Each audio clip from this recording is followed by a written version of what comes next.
Perkenalkan, nama saya Kertapradana sebagai Senior Director untuk Commercial and Business Development, mewakili Grab Indonesia.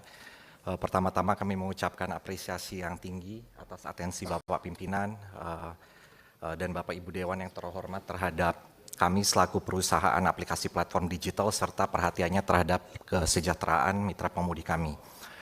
Izinkan hari ini kami untuk memaparkan bagaimana bisnis kami berjalan, bagaimana kontribusi terhadap perekonomian Indonesia dan mitra, serta pandangan dan masukan kami terhadap rancangan undang-undang tentang lalu lintas dan angkutan jalan LLAJ. Slide berikutnya. Jadi seperti juga Goto, Grab adalah perusahaan aplikasi penyedia platform teknologi yang mempertemukan para konsumen yang memiliki kebutuhan dengan para mitra pengemudi, pedagang, atau UMKM yang menawarkan jasa atau produk mereka kepada para konsumen tersebut. Melalui inovasi teknologi yang kami kembangkan, Grab selalu berusaha untuk mempermudah proses-proses ini agar para konsumen Grab dapat mengkonsumsi layanan atau produk dari para mitra kami yang meningkatkan pendapatan atau omset mereka. Alhamdulillah cukup banyak konsumen dan mitra yang mendapatkan manfaat dari platform Grab. Menurut studi ITB di tahun 2003, satu dari 4 masyarakat Indonesia sudah bergantung kepada layanan yang kami jalankan pada saat ini. Slide berikutnya. Dalam kaitannya dengan jasa atau produk yang dapat ditawarkan oleh para mitra Grab kepada konsumen, saat ini ada 4 pilar layanan. Pertama adalah transportasi, di mana mitra Grab bisa mengantarkan penumpang dengan menggunakan GrabCar atau GrabBike. Kedua, GrabFood dan GrabMart, pengantaran makanan dan belanjaan, di mana mitra Grab bisa mengantarkan makanan ke konsumen dari mitra restoran, toko, atau UMKM yang dipilih. Ketiga, Grab Express, pengantaran barang personal, di mana mitra Grab bisa mengantarkan belanjaan dari konsumen yang satu ke konsumen yang lainnya. Keempat, ada juga layanan finansial di mana konsumen bisa melakukan isi ulang saldo e-wallet OVO dan transaksi digital seperti beli pulsa dan token PLN bila mitra tersebut juga menjadi agen kios. Harapan kami para mitra bisa memaksimalkan peningkatan pendapatannya atau omset mereka melalui layanan yang bervariasi, sehingga bisa memenuhi ragam kebutuhan dari konsumen kami.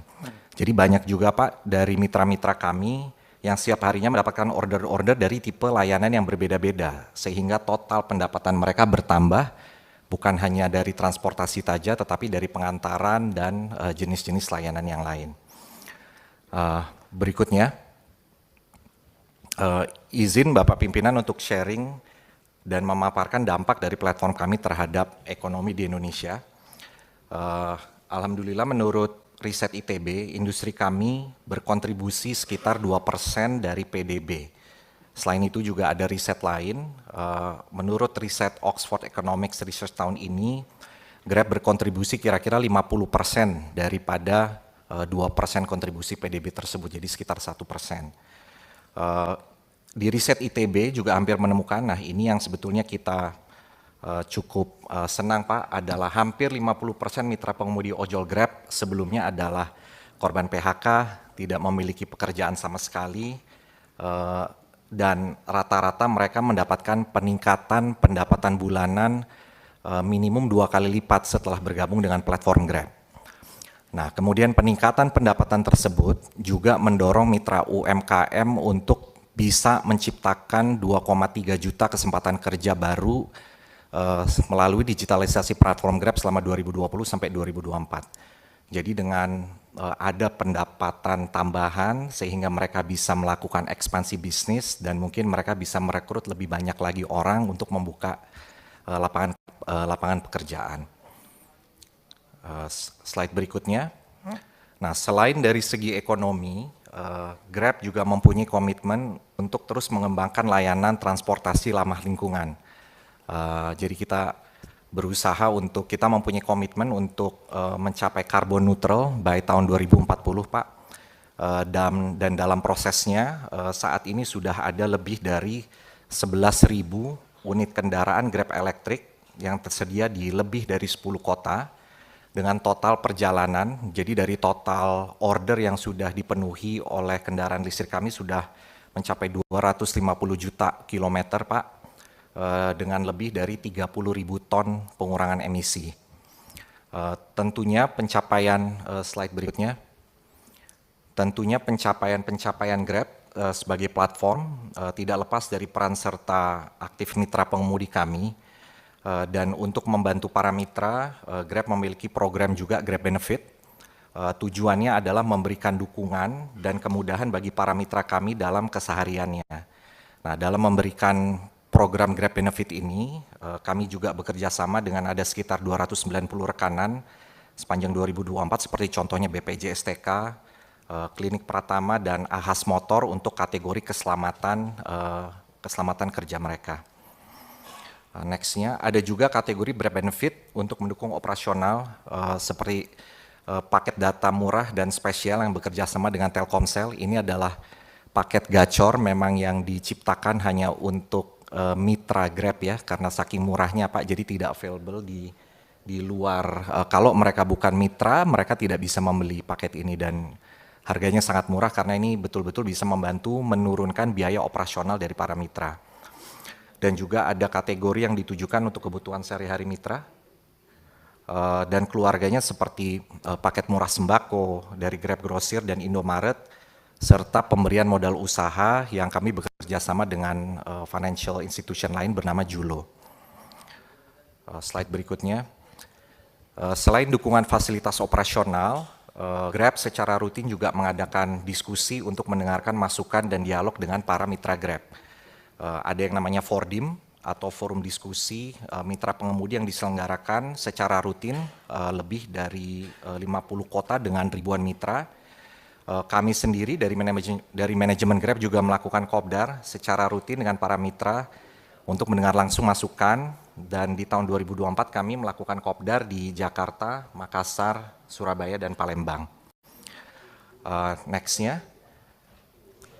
Dukungan operasional Grab juga kami berikan bukan hanya melalui program-program rekanan ataupun Fordim, tetapi juga di dalam pengadaan fitur aplikasi yang merupakan investasi kami dalam mendevelop teknologinya, Pak. Fitur keselamatan di aplikasi keseharian seperti pusat bantuan 24x7, asuransi kesehatan, pelatihan keselamatan kepada mitra pengemudi yang selalu kami lakukan dengan rutin, kemudian juga teknologi fitur keselamatan 24x7 seperti tombol darurat yang tersedia di dalam aplikasi mitra Grab. Jadi kalau terjadi sesuatu mereka bisa pencet yang kemudian pusat bantuan atau langsung dengan ambulans yang bisa dialokasi juga. Kemudian sistem pengingat untuk beristirahat, laporan batas kecepatan berkendara. Jadi kalau salah satu mitra kami speeding gitu melakukan terlalu cepat, akan ada warning juga di mana mereka mungkin terlalu cepat dalam berkendara. Dan yang ingin kami sampaikan juga mungkin di mana di balik fitur-fitur yang ada di aplikasi ini sebetulnya juga dibutuhkan infrastruktur yang cukup besar. Berikutnya. Kalau tadi adalah dukungan-dukungan kepada mitra kami untuk sesuatu yang sifatnya operasional dan juga mungkin jangka pendek, untuk dukungan jangka panjang dengan harapan para mitra Grab dan keluarganya juga ke depannya bisa meningkatkan harkat hidup mereka gitu ya. Grab memberikan berbagai program pelatihan Grab Academy.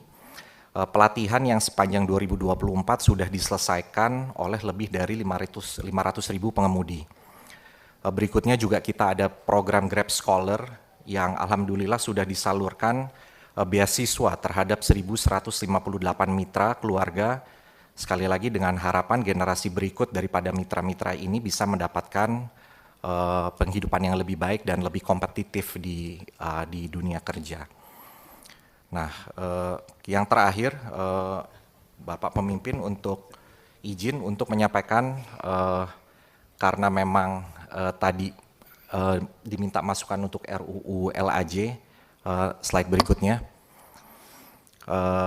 Terakhir, izin untuk menyampaikan tantangan dan aspirasi kami Tantangannya adalah memang kondisi ekonomi saat ini cukup menantang kami untuk tetap bisa memberikan satu layanan yang tetap terjangkau kepada masyarakat, dan yang kedua kesempatan penghasilan untuk mitra kami yang tetap sama atau insya Allah lebih baik di tahun-tahun berikutnya. Oleh karena itu harapan kami untuk RUU LAJ, yang pertama RUU LAJ dapat mengakui kami sebagai perusahaan aplikasi yang menyediakan platform kepada masyarakat untuk memperoleh dan menyediakan layanan transportasi. Yang kedua, kami juga berharap RUU LAJ ini juga dapat mempertimbangkan model bisnis sharing ekonomi yang sekarang berjalan, di mana mengakomodasi kendaraan sebagai aset pribadi milik pengemudi. Kemudian yang ketiga, peraturan RUU LAJ mengcapture kondisi model bisnis yang ada saat ini telah terbukti berhasil memajukan ekosistem layanan transportasi dan pengantaran digital, yakni memperbolehkan platform untuk bekerja sama tidak hanya dengan koperasi dan badan hukum, namun juga dengan individu dan UMKM dalam menyediakan layanan transportasi yang terjangkau bagi masyarakat. Demikian sharing dari Grab.